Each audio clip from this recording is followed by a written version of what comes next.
of people, because you're not working for certain persons, you're working for the whole, for the majority. Can I respond to this? Yes, I would like to hear your opinion about this. Well, sometimes I talk to a lot of people. Some of them are disillusioned. Some of them are have the motivation to work for the people. But I always tell people, like, it can be an ungrateful job if you expect a thank you. I have the mentality never to expect any thank you of anybody. I just do the work that is necessary, the work that needs to be done. I'm not doing it for myself. I'm not doing it to receive a thank you or compliments. I'm doing it because I owe it, on the one hand, to the generations before me who have fought and have protected with their lives, literally, with their lives, their whole identity. And today, in this luxurious situation we live in, today in the diaspora, we give it up like this. Our whole identity, our whole history that have been constructed over a period of at least 3,000 years. And so I owe it to the past generations. Yes. And on the other hand, I also owe it to the next generations, because we're actually in the middle. We are in an intermediary situation here.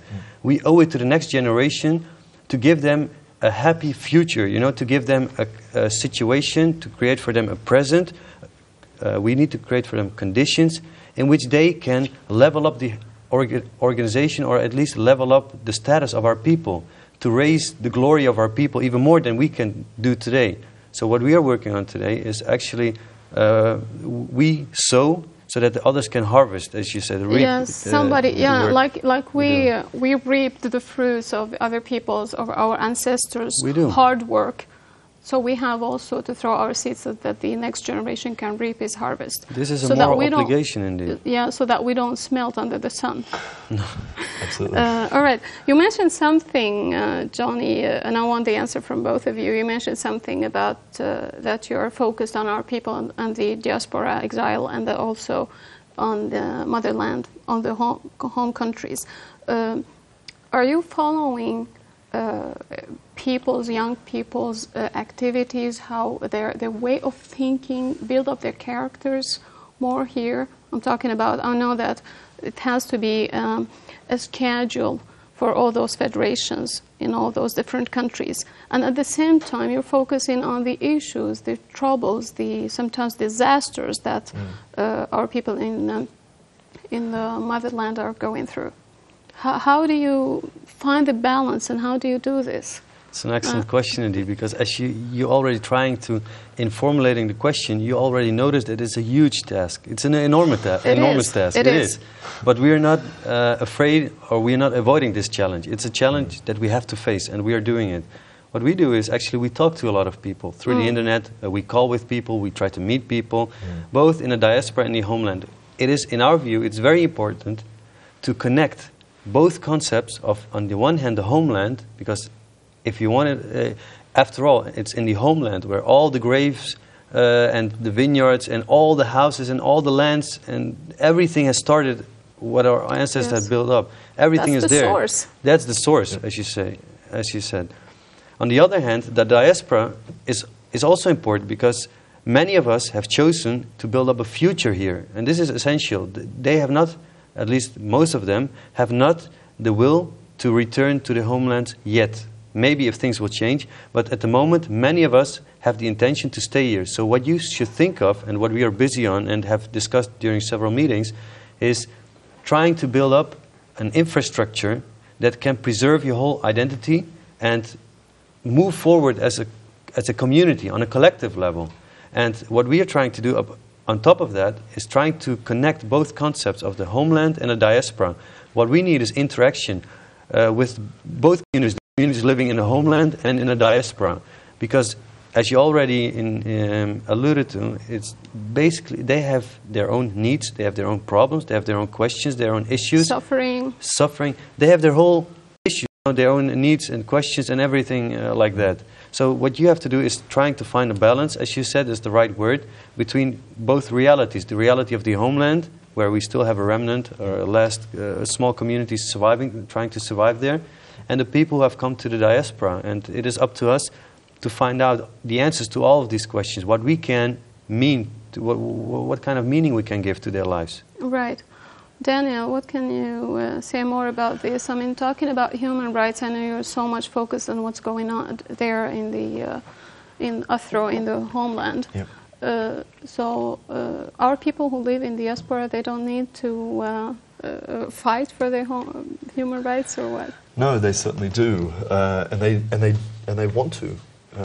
It's, you know, I was recently just in Australia, and talking to a lot of people there, a lot of Syriac people that are there as well, and they're all concerned about what's happening in the homeland. You know, and these are young people, some of them who haven't even visited, you know, Tor Abdin, for example. And a lot of people also regard their homeland as, you know, a lot of people regard their homeland as being Iraq. A lot of people regard their homeland as being Syria or whatever, you know, and they look back further past history, and they say, okay, you know, I'm concerned about what's happening to the Tor Abdin and the villages that my great-great-great-grandparents came from. And they're all concerned about it, you know, and it's the ones that are disillusioned with the current status that just think, oh, I can't be bothered anymore with it all. And we're here to change that. We're here to say, you know what, you don't have to be disillusioned anymore. There are people who are fighting for this now, and there are people that are like really worried about it all over the world. So let's join together, let's get the best of the best together in an organization, and let's work, let's fight, and let's get all the things that we want. There's a lot to do. Believe me, sometimes, you know, Johnny and I look at the agenda, and they think, oh my goodness, how are we going to do all this? But the mountain that we have to climb is not that steep if we have the right workers. And I just want to tell the world community, the Syriac community around the world, that, you know, the Syriac Universal Alliance is here to help, but we need your help too. So there's so much to do, and you know, we can go through some of the different roles and blah blah blah. But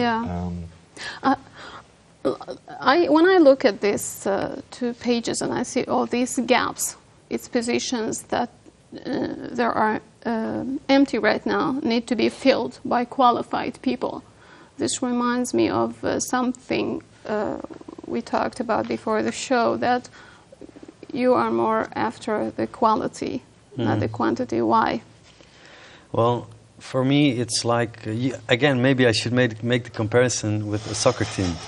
I like soccer, so Go ahead. I draw a lot of inspiration for that. People love that. You know? It's okay. I often say that for me today, in the present situation, quality is more important than the quantity. I will tell you why. Sometimes you have a team of 11 soccer players. When one of them is injured, he slows down the pace of the soccer team, you know. He can be a weak point in the team, you know. So sometimes it's better to play with 10 players who are in good shape, who have the will to give all the energy they have, all the strength they have, than to have 10 like these and one of them who slows down the whole process. And this is exactly how we conceive of everything. For us, just putting the right person in the right place to save many years of labor for nothing. I think if you have a board of 5 persons who are qualified to do the job, they can do much more work, and also in a much more efficient way, and also in a much faster way than when you have 10 persons in a board, or 15 persons in a board, or even 50 persons in a board who are not eligible enough, or who slow down processes, like these kind of things. This is our philosophy, basically. Well, this is the basic, I think, the basic foundation for any modern, successful organization in the world. Then you have something to add. I was just going to say, I mean, in the past, again, many have been critical because they've always said, you know, you're putting your brothers, sisters, aunties, uncle, son into the organisation. Well, that's not what we're about. You know, Johnny and I have been friends for many years, actually too long. We've been friends for way too long. But we work very well together, and we want others who work hard and others who are good at what they do. And we've had people, you know, currently we have, you know, people in London who are helping us now. We have people in New York, people in New Jersey, people in Rhode Island, in Holland, in Germany. I mean, you can go on and on and on. All these people who have come out of nowhere and have said, hey, you know what, I'm a PR, I work in PR. I'm a specialist in relations. communications. Yeah. I'm a specialist in, I'm a translator. I can help you with translations.